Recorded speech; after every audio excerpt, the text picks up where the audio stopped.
4장 1절에서 17절까지 말씀, 마태복음 4장 1절에서 17절 한 절씩 교독합니다. 그때 예수께서 성령에 이끌려 마귀에게 시험을 받으러 광야로 가사 40일을 밤낮으로 금식하신 후에 줄이신지라. 시험하는 자가 예수께 나와서 가로되 네가 만일 하나님의 아들이거든 명하여 이 돌들이 떡덩이가 되게 하라. 예수께서 대답하여 가로사대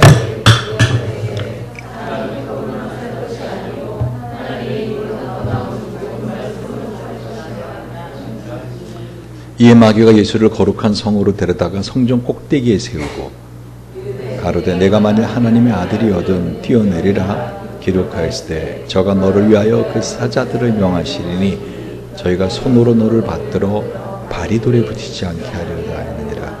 예수께서 이르시되 또 기록되었으되 주 너희 하나님을 시험치 말라 하였느니라 하신데 마귀가 또 그를 데리고 지극히 높은 산으로 가서 천하왕국과 그 영광을 보며 가로되 만일 네게 엎드려 경배함이 모든 것을 네게 주리라. 이에 예수께서 말씀하시되 사탄아 물러가라. 기록되었으되 다만 그를 섬기라 했느니라. 이에 마귀는 예수를 떠나고 천사들이 나와서 종드니라. 예수께서 요한의 잡힘을 들으시고 갈릴리를 물러가셨다가 나사렛을 떠나 스불론과 납달리 지경 해변에 있는 가버나움에 가서 사시니 이는 선지자 이사야로 하신 말씀을 이루려 하심이라. 이르시되 스불론 땅과 납달리 땅과 요단과 저편 해변길과 이방의 갈릴리여 흙에 만진 백성이 큰 빛을 보았고 사망의 땅과 그늘에 앉은 자들에게 빛이 비춰도다 했느니라. 14 같이 봅니다. 이때부터 예수께서 비로소 전파에 가라사대 회개하라 천국이 가까웠느니라 하시더라. 아멘.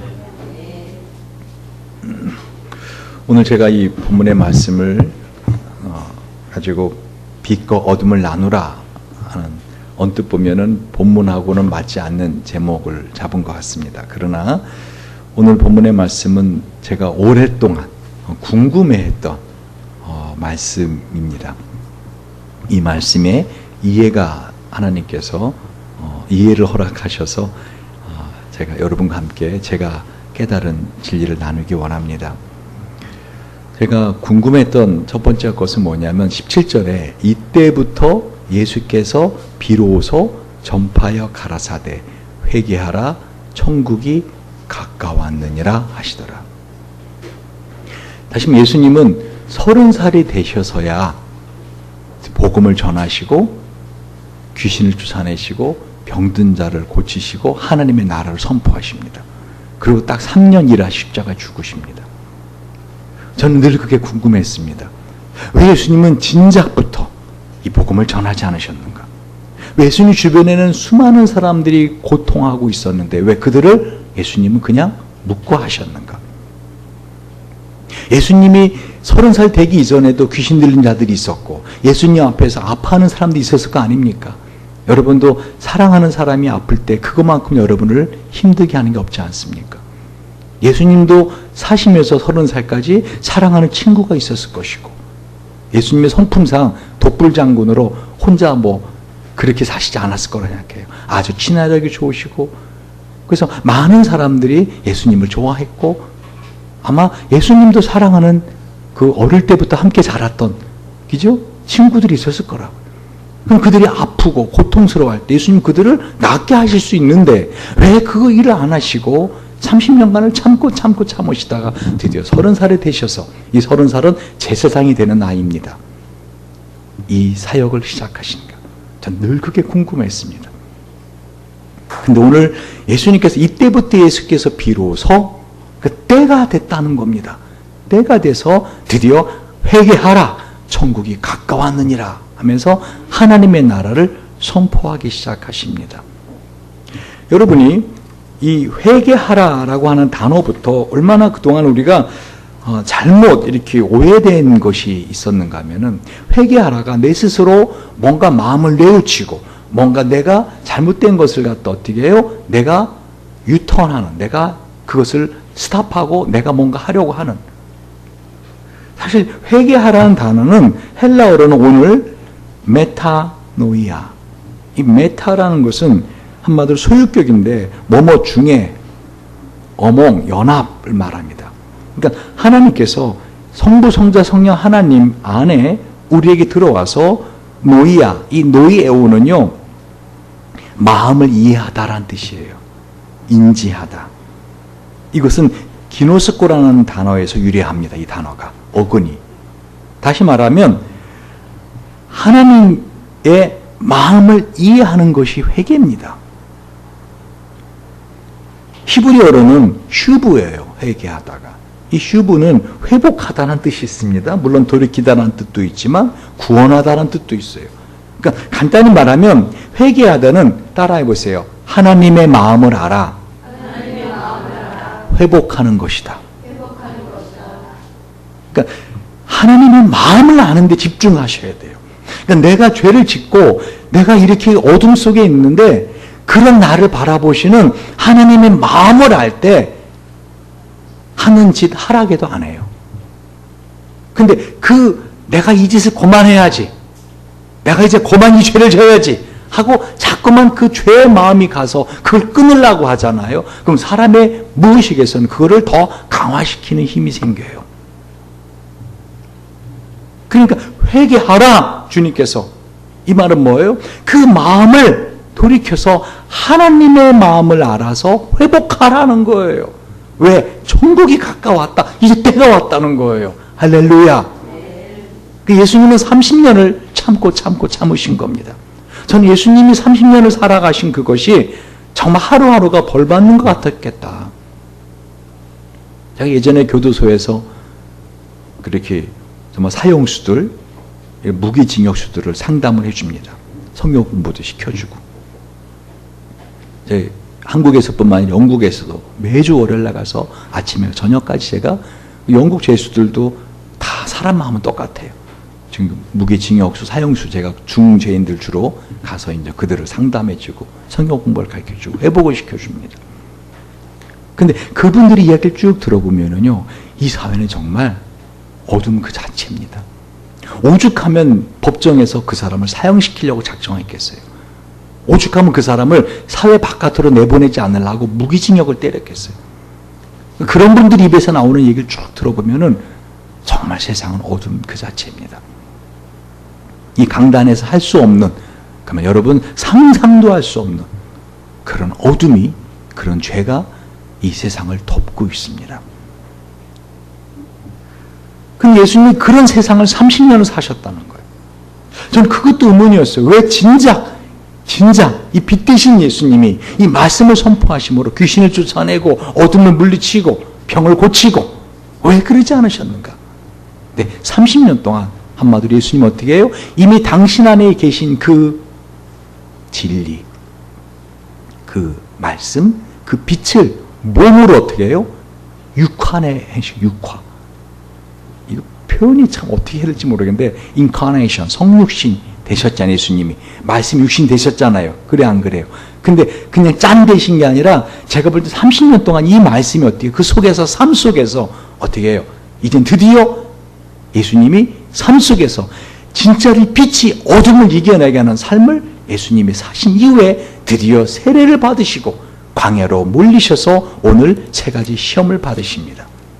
이 세 가지 시험은, 마귀에게 받은 이 세 가지 시험은 우리 인생 전체를 살아가면서, 우리 인생이라는 광야를 살아가면서 당하는 모든 시험을 어떻게 해요? 다 합친 겁니다. 엑기스.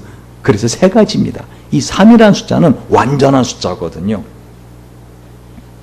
그래서 저는 오늘 예수님께서 이 마귀의 시험을 물리치시는 이 말씀 속에서 어떻게 어둠을 이기시는 빛을 사용하시는가를 보게 되었다는 겁니다. 예를 들면 여러분이 후라시를 갖고 있어도 여러분 핸드폰에 후라시 기능이 있는 거 아시죠? 그죠? 근데 그걸 모르면은 어떻게 해요? 핸드폰을 갖고 있는데 배터리 만땅인데도 어떻게 해요? 어두운데 껌껌한데 뭐 헤매고 돌아다닙니다. 후라시 탁 키면 불이 쫙 비춰지는데 갖고 있어도 여러분 안에 지금 빛으로 계신다고요. 예수님이. 할렐루야. 성령이 우리 안에 계신다고요. 그런데 여러분이 그걸 어떻게 사용할지 모르면 어떻게 해요? 그냥 어둠 속에 있을 수밖에 없기에 오늘 이 말씀을 함께 보기 원한다는 것입니다. 여러분, 특별히 지난주에 우리가 빛이 있으라 하는 말씀으로 하나님이 어둠에서 빛을 창조해내신 걸 보셨습니다. 이 성경에서 마귀는요, 어둠을 상징해요.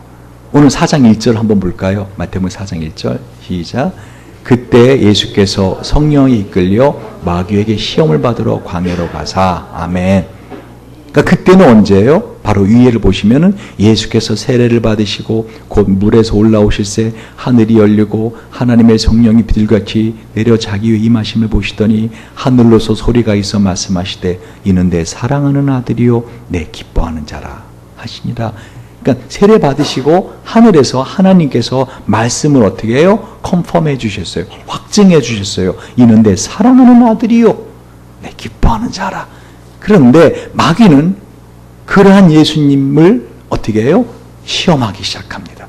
근데 이 시험이 오늘 보니 성령의 이끌림 받은 시험이에요. 다시 말하면 예수님께서는요 30년간을 갖다가 이 빛의 말씀으로 사시다가 드디어 어떻게 해요? 이젠 이 한판 승부를 하시는 거예요.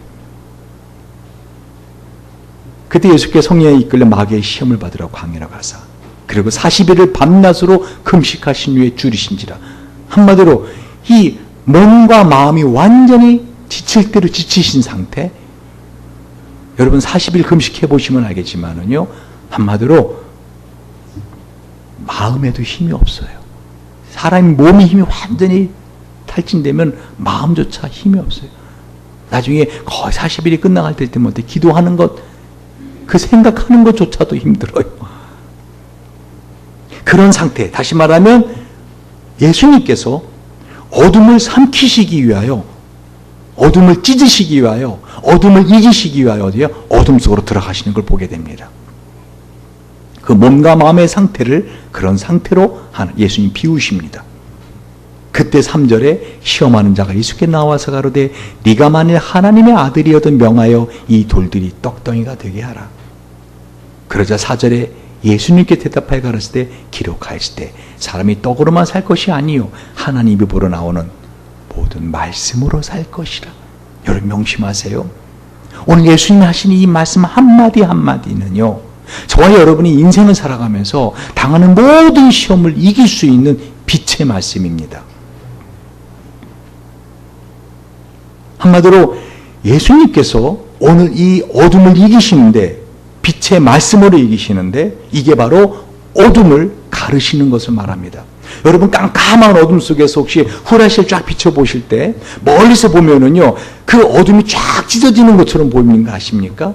그래 안 그래? 빛이 있는 그곳에만 빛이 있고 그 옆에는 어둠이 쫙 찢어져 나가. 사람이 움직이면 어떻게 해요? 어둠이 찢겨 나가는 것처럼 보입니다.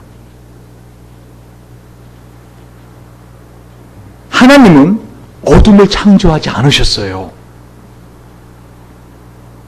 하나님 첫째 날 뭐를 창조하셨죠? 빛을 창조하셨어요. 이게 중요한 말씀이에요. 잘 들어보세요. 여러분이 인생을 살다 보면 그런 의문이 들 때가 있죠. 왜 나는 좀 밝게 생각하려고 하는데 밝게 생각이 안 되지? 왜 내 삶은 이렇게 어둡지? 왜 내가 뜻한 대로 되지 않은 거? 그럴 수도 있어. 그런데 왜 이렇게 마음이 힘든 걸지? 따라하세요. 인생은 어둠 그 자체이다. 다시 말하면 하나님은 어둠을 창조하지 않으세요. 그럼 어둠을 누가 창조했느냐? 그것은요. 이 창조 이전에 하나님의 차원이 다른 세계예요. 이걸 저는 말로 설명 못해요. 목사님 모르시니까 몰라서 그래 솔직히. 이 3차원의 말씀이 아니에요. 그러니까 우리는 어떻게만 이해하면 돼요? 이 온 우주가 다 지구를 중심으로 어떻게 해요? 하나님이 창조하셨다 우주를. 그렇게 이해하시면 돼요. 그럼 그 이전에는 뭐예요? 어둠이에요. 이 어둠 뭐를 말해요? 우주의 어둠을 말해요. 여러분 우주는 어둠 그 자체예요. 밤하늘에 별이 왜 반짝반짝거리는 게 보이는지 알아요? 어둡기 때문이에요. 깜깜하기 때문에. 그 수십억 광년 멀리 떨어져 있는 항성에서 빛나는 빛이 보이는 거예요. 왜? 어둡기 때문에. 그래서 요즘 우리나라에도 이 어둠도 빛처럼 질량을 갖고 있지 않은가 하고 어둠의 입자를 발견하려고 수백 킬로미터의 지하 터널을 뚫어가지고요 어둠의 입자를 지금 발견하는 그런 실험을 하고 있어요. 아직까지는 어둠은 입자가 아니다. 빛은 입자예요. 그 빛의 입자를 갖다가 이제 질량을 갖고 있다.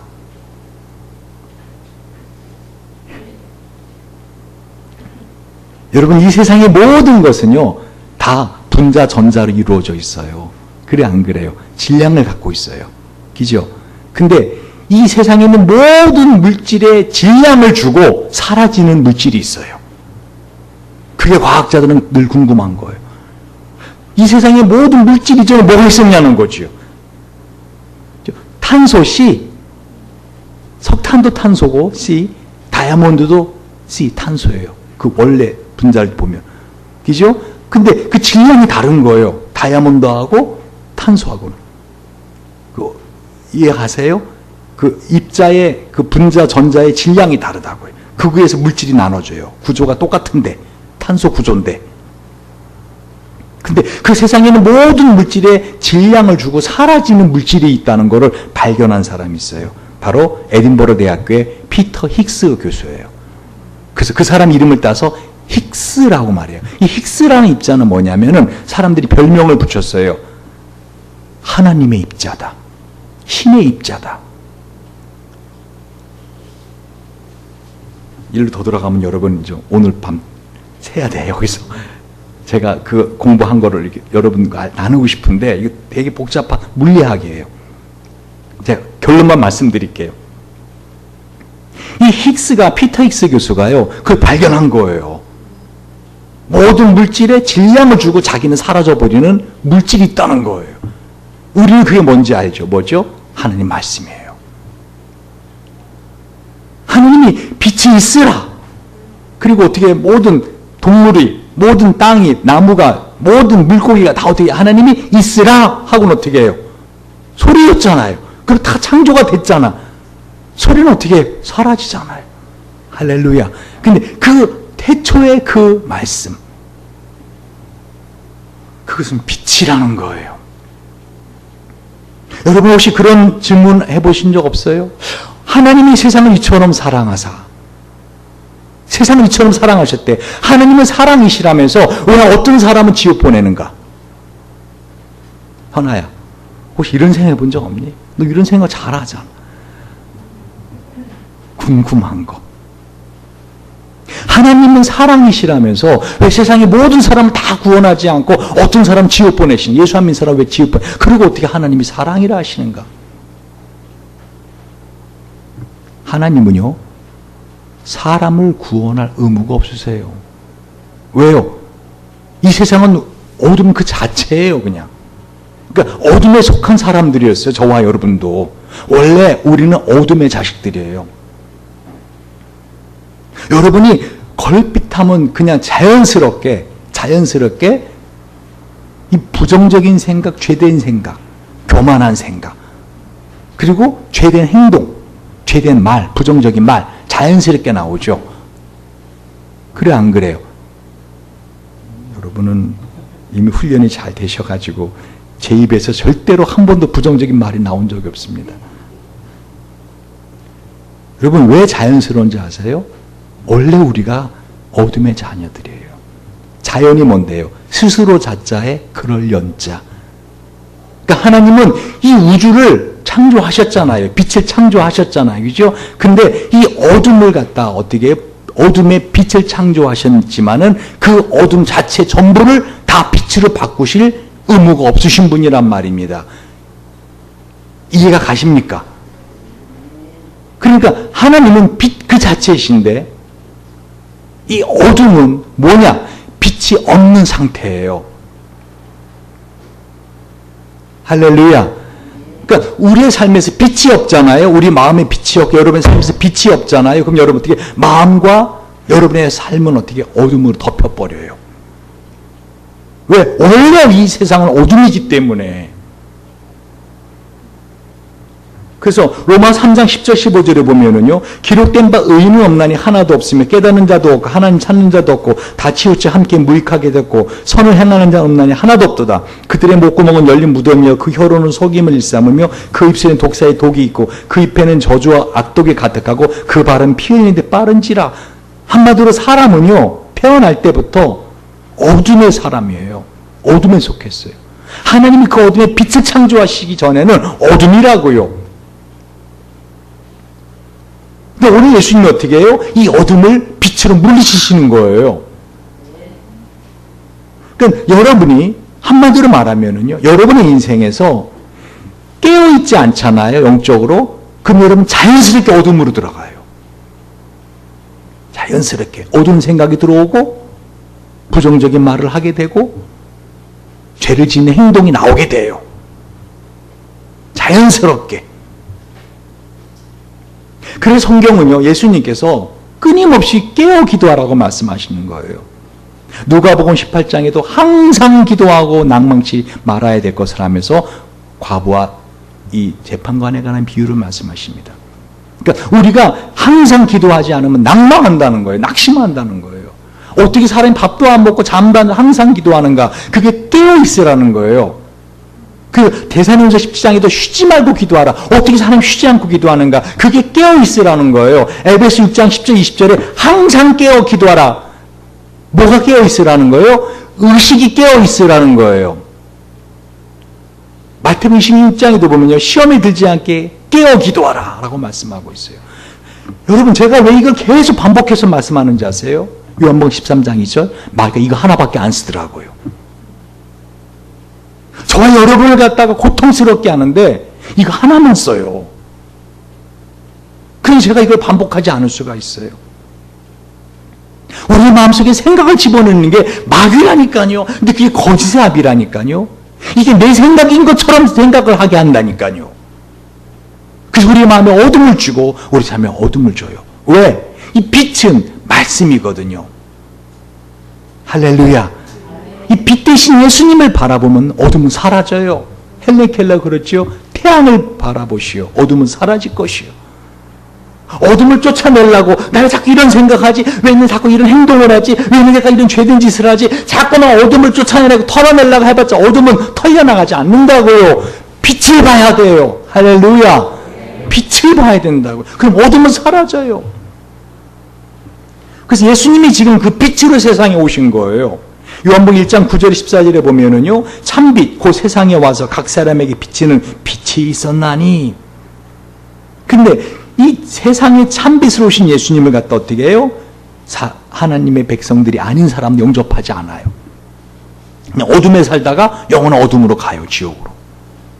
영접하는 자, 곧 그 이름을 믿는 자들에게는 하나님의 자녀가 되는 권세를 주셨으니. 할렐루야. 저 여러분 하나님의 자녀가 된 거예요. 이제 그 빛 대신 예수님 내 마음에 모실 수가 있고 이미 모셨습니다. 믿으시면 아멘. 이 예수님이 누구신가? 빛이에요. 오늘 이 마귀와 어둠의 이 마귀와 싸우시는 이 예수님은 빛이시라고요. 태초에 말씀이 계시니라. 이 말씀이 하나님과 함께 계셨으니 이 말씀은 곧 하나님이시니라.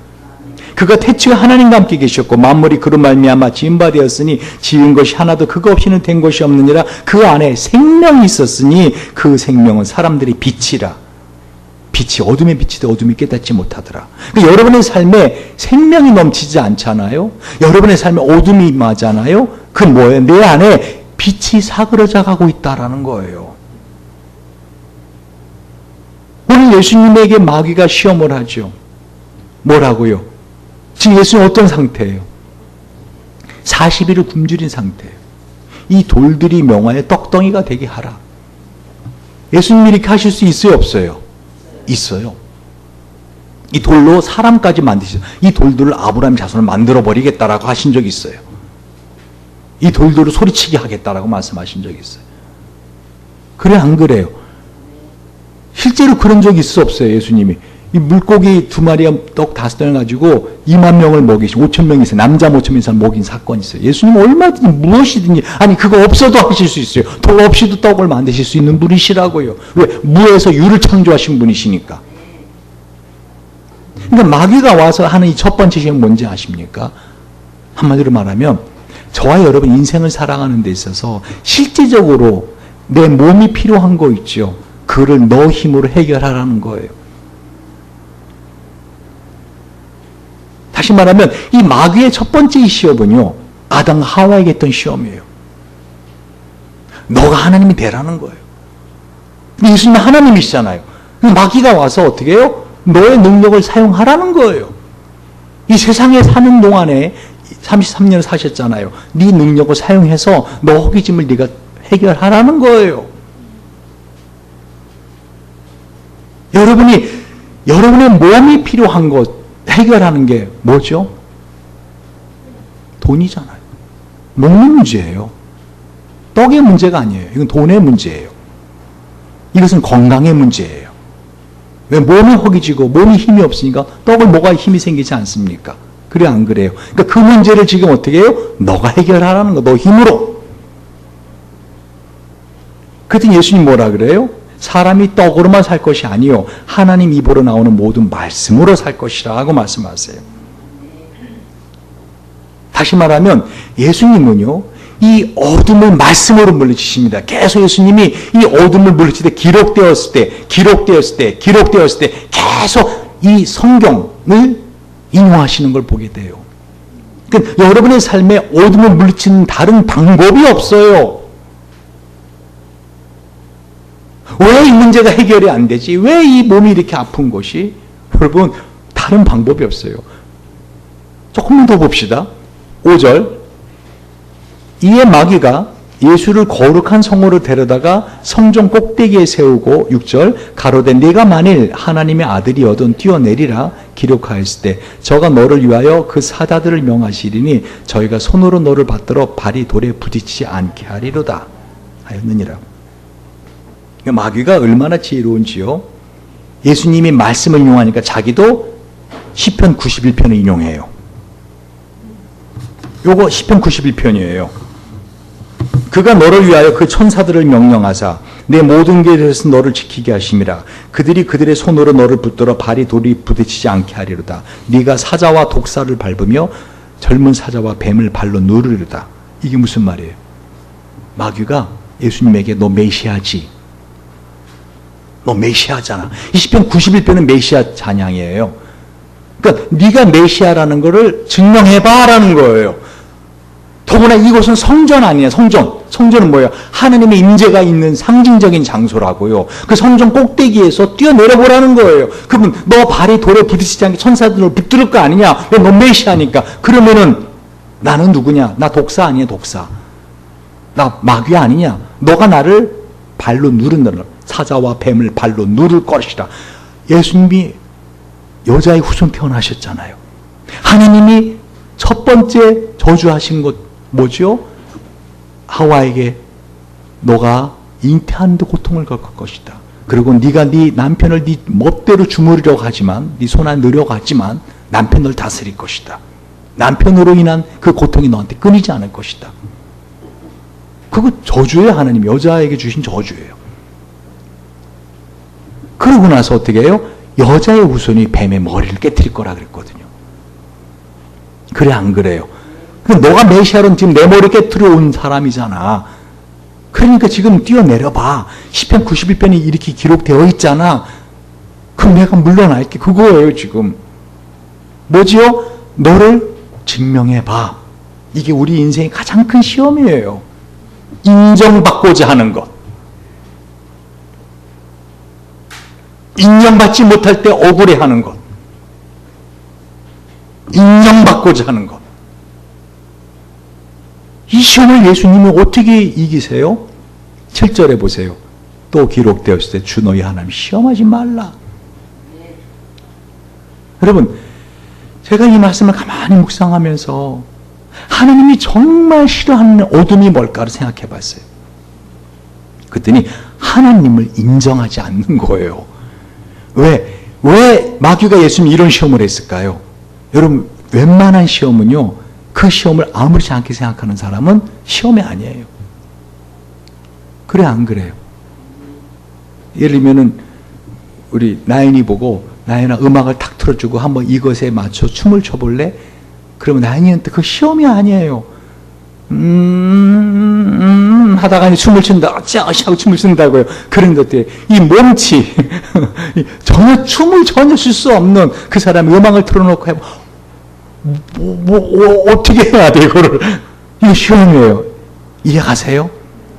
예수님에게 시험을 준다는 것은요, 예수님에게 어렵다는 거예요, 그거는.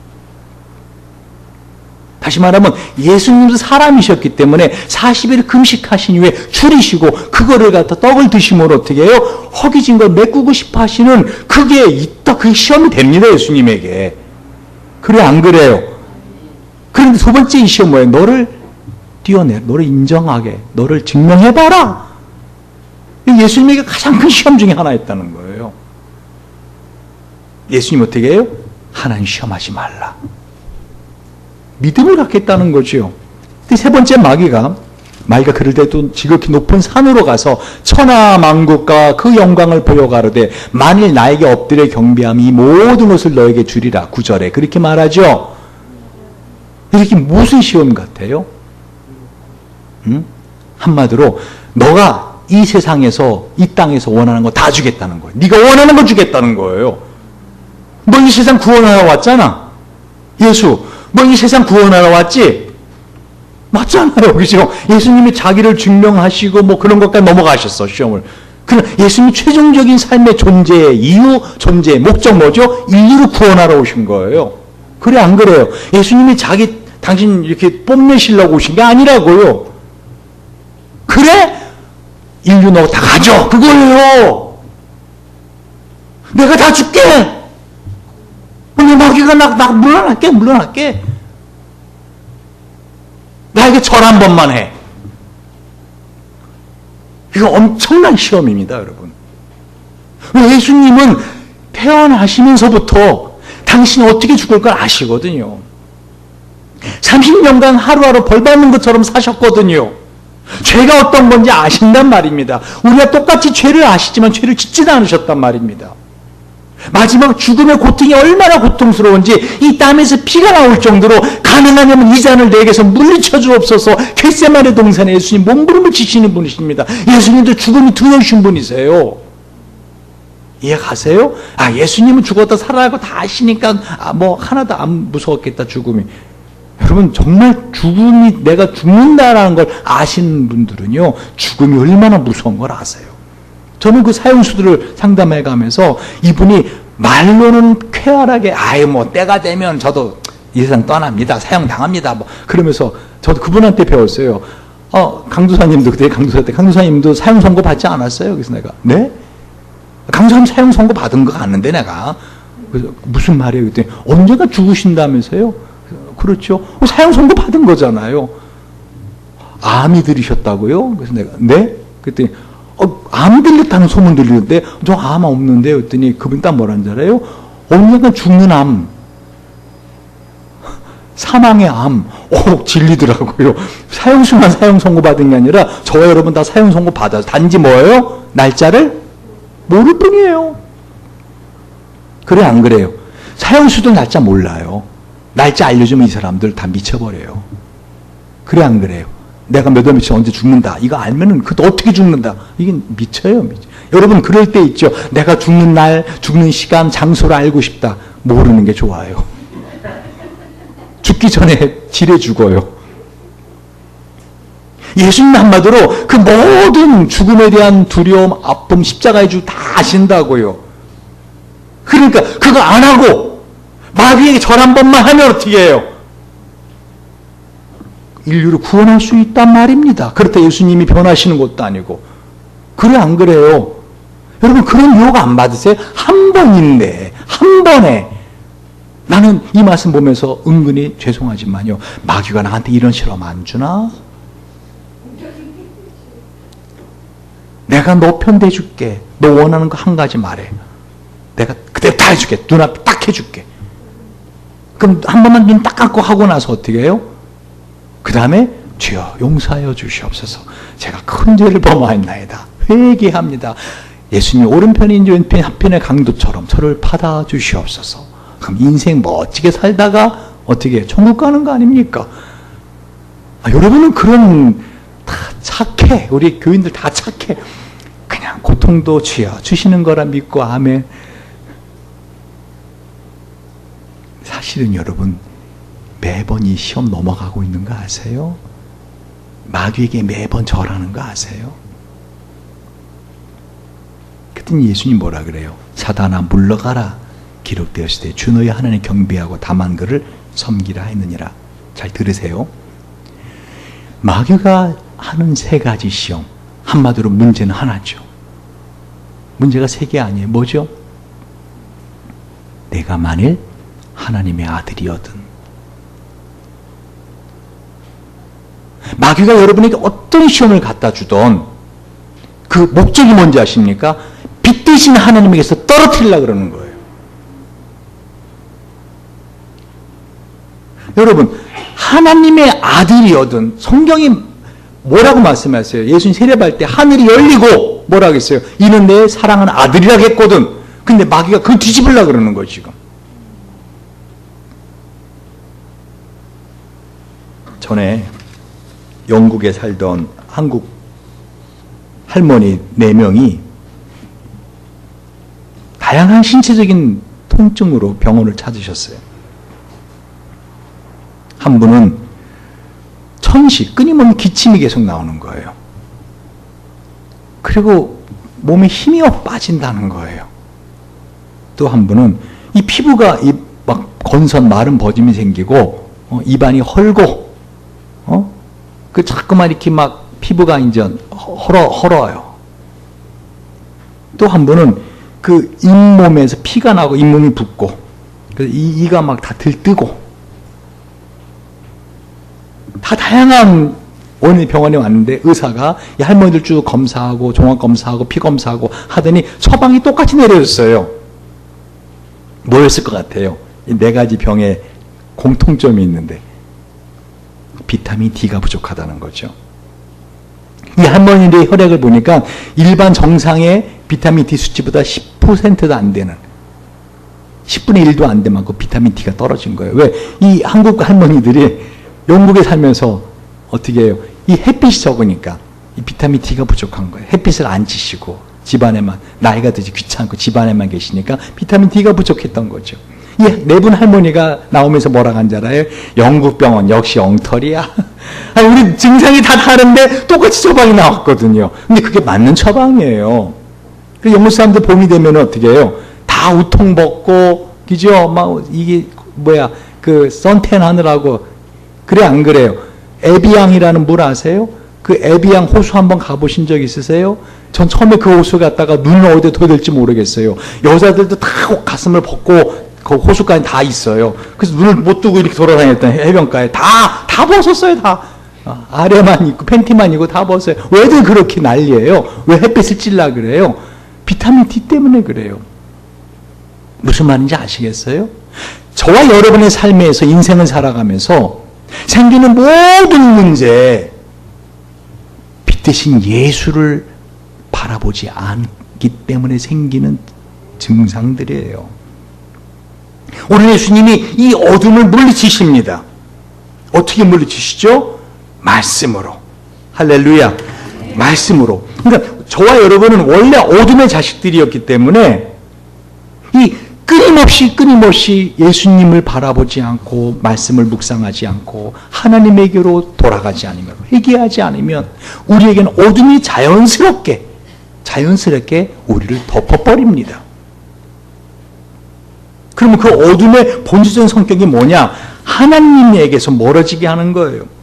말씀드렸잖아요. 마귀가 다양한 시험을 주는 것 같아도 뭐죠? 결국은 네가 만약 하나님의 아들이거든 그걸 하나님의 아들, 그 무슨 말인지 아세요? 아버지의 밀접한 관계를 말을 해요. 그 저와 여러분의 인생에서 이 빛 대신 예수님만을 바라보지 않는 순간 우리는 어떻게 해요? 어디 무릎 그냥 굴러 떨어지는 거예요. 돈이 없기 때문에 내 마음이 힘들어요. 몸이 아프기 때문에 내 마음이 힘들어요. 사랑하는 사람이 떠나서 마음이 힘들어요. 아니에요. 어떤 상황이든지 빛 대신 예수를 바라보고 있는 사람은요, 마음에 빛이 있어요. 오늘 특별히 제가 이 말씀을 준비하면서 예전에 몰랐던 말씀이 깨우쳐서 얼마나 감사한지 몰라요. 오늘 마태복음 4장, 이제 마귀가 예수를 떠나고 천사들 나와 수종 들죠. 그러죠? 그래서 예수님께서 요한에 잡히셨다는 소식을 듣고 갈릴리로 물러가셨다가 13절입니다. 시작. 나사렛을 떠나 스불론과 납달리 지경 해변에 있는 가버나움에 가서 사시니 이는 선지자 이사야로 하신 말씀을 이루려 하심이라. 이랬을 때 스불론 땅과 납달리 땅과 요단강 저편 해변길과 이방의 갈릴리요, 흑암에 앉은 백성이 큰 빛을 보았고 사망의 땅과 그늘에 앉은 자들에게 빛이 비쳤도다 하였느니라. 아멘. 무슨 말이에요? 예수님이 나사렛 동네에 사시다가 이사를 가신다는 거예요. 오늘 가버나움으로 이사를 가서 하셔요. 이거 되게 중요한 말씀이에요, 여러분. 왜 가버나움으로 이사를 가시는가? 이 가버나움이라는 뜻은요, 은혜의 마을이에요. 여러분, 근데 그것은 이방 땅이에요. 한마디로 주님은 지금 하나님의 은혜를 받을 자격이 없는 그 사람들에게, 그 어둠에 있는 사람들에게 어떻게 해요? 빛을 주시기 위해서, 당신이 빛이시니까 빛이 가야 어둠이 물러나잖아요. 그래 안 그래요? 근데 그냥 방문하시는 게 아니라 뭐라고요? 가버나움에 가서 어떻게 해요? 사시니 그랬어요. 전 이 말씀 깨닫고 너무 감격해서 주여 할렐루야 막 입에서 할렐루야 할렐루야 그랬는데, 제가 이런 시대에 삽니다. 무슨 말인지 아직 이해 안 가세요?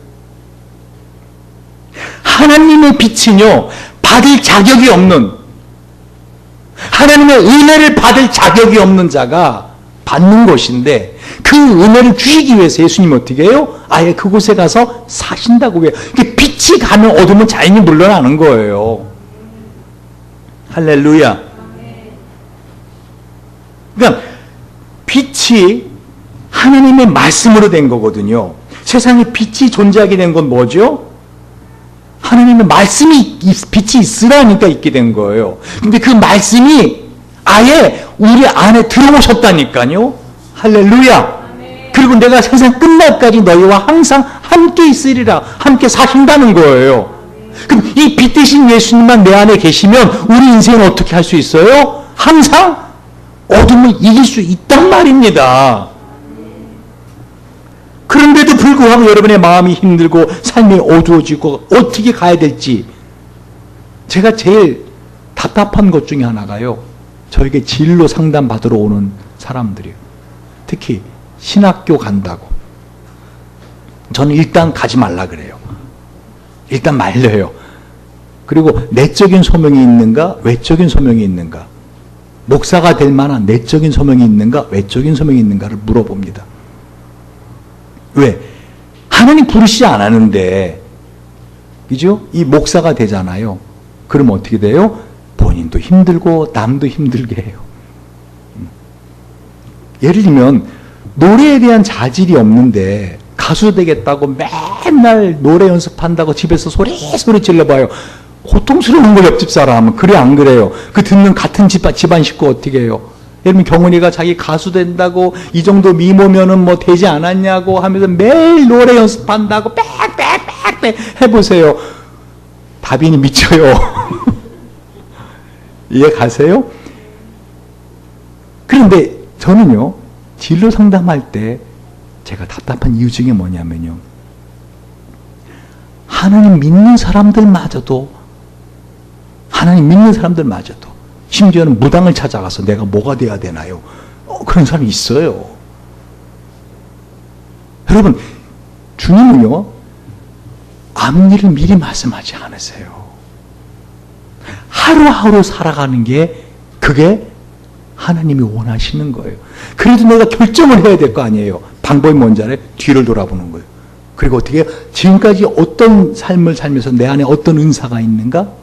그죠? 어떤 재능이 있는가? 하나님 나를 어떻게 방해 인도하기 원하시는가? 자연스럽게 길을 열어주시는 대로 그 길을 가는 거예요. 할렐루야. 그러면서 어떻게 항상 밝게 사는 거지요. 문제는 이 어둠이 나를 덮칠 때 내가 빛이 있음에도 불구하고 어둠을 물리치지 않는 게 문제란 말이에요. 할렐루야. 그런 자들에게 예수님 뭐라 그래요? 회개하라. 천국이 뭐예요? 빛의 나라예요. 천국은 빛의 나라. 할렐루야. 하나님의 마음으로 돌아와라. 하나님의 마음을 알아. 회복하라는 뜻이에요. 회개하라는 게. 너가 지금 어둠에 있는 그 상태를 보시는 하나님 아버지의 마음 좀 알아라 하는 거예요. 그게 회개라니까요. 너가 계속 거듭해 짓는 그 죄를 짓는 너를 보는 하나님 아버지의 마음 좀 알아라. 그게 회개라니까요. 하나님 아버지의 마음을 아는 것. 그게 회개예요. 그래서 회복하는 것이 회개입니다. 할렐루야. 다시 말씀드립니다. 하나님 우리를 사랑하세요. 그래서 우리에게 아예 빛으로 들어와 사신다니까요. 그 받을 자기 없으신 스불론과 납달리, 가버나움 이 이방 나라들, 하나님의 은혜에 한마디로 어둠에 속해 있던 나라들, 어둠의 사람들, 하나님은 이 모든 어둠을 다 빛으로 만들 의무가 없으시다니까요. 할렐루야. 온 우주를 다 빛으로 만드실 필요가 없으신 분이세요. 그냥 두시는 거예요. 근데 그 중에서 어떻게 빛의 자녀라고 저와 여러분을 선택하시고 우리 안에 들어와 사신다고요. 근데 왜 이렇게 어두운 거예요, 마음이? 왜 어둠이 잠식하게 되는 거예요? 몇 번을 더 말씀드려야 돼요. 마귀가 여러분의 마음속에 집어넣은 생각을 떨쳐내지 못하기 때문이에요. 왜 이렇게 어둠이 내 앞을 계속 가로막아요? 여러분이 빛을 멀리하고 있잖아요. 빛에서 고개를 돌렸잖아요. 여러분 입에서 나오는 끊임없는 어둠의 말들이잖아요. 빛의 말씀이 나와야 되는데, 생명의 말씀이 나와야 되는데, 빛이 비추지 않으면 어둠은 그냥 어둠으로 있다니까요. 할렐루야. 제가 아까 우리 함께 처음 예배 드릴 때 기도하면서 뭐라 하겠어요? 하나님이 가장 싫어하는 게 뭘까를 제가 생각해 봤다니까요. 하나님이 가장 싫어하는 거. 그게 뭘까? 어둠에 속해 있으면서 빛을 바라보지 않는 거예요. 그게 회개하지 않는 거예요. 그 중에서 과거를 돌아보면서 후회하는 거. 정말 하나님 싫어하시네요. 특별히 이 교회에 대해서 과거에 있었던 것을 부정적으로 바라보는 거 하나님 정말 싫어하세요. 왜? 하나님의 존재를 없애버리는 거거든요. 잘 들으세요. 어둠이 뭐라 그랬어요? 빛이 없는 상태거든요. 그래 안 그래요? 그러니까 어둠은 하나님의 빛에 창조하셨잖아요. 빛을 없애버리는 거예요. 그게 어둠이라고요. 원래 상태로 돌아가는 거라고요. 하나님의 창조를 미로 만들어버리는 게 어둠이란 말이에요. 여러분 지금까지 살아온 게 자신의 능력으로 되었어요? 아니에요. 여러분 이 교회가 제 능력으로, 우리 사무의 능력으로, 우리 장로님의 능력으로, 우리 권사님, 전도사님의 능력으로, 여러분의 능력으로? 아니에요. 하나님께서 하고 계신 거예요. 그리고 과거에 되어지는 그 어떤 일도 어떻게 해요? 다 심지어는 신천지가 2명이나 그것도 왔다 떠나고 왜 우리 교회가 다 하나님이 하신 거예요. 할렐루야. 근데 그걸 부정적으로 보고 부정적으로 말하는 게 뭐예요? 하나님 제일 싫어하는 거. 왜? 주님의 몸된 교회를 무시하는, 하나님의 창조를 없애버리는 거니까. 하나님의 능력을 무효화시키는 거기 때문에. 그래 안 그래요?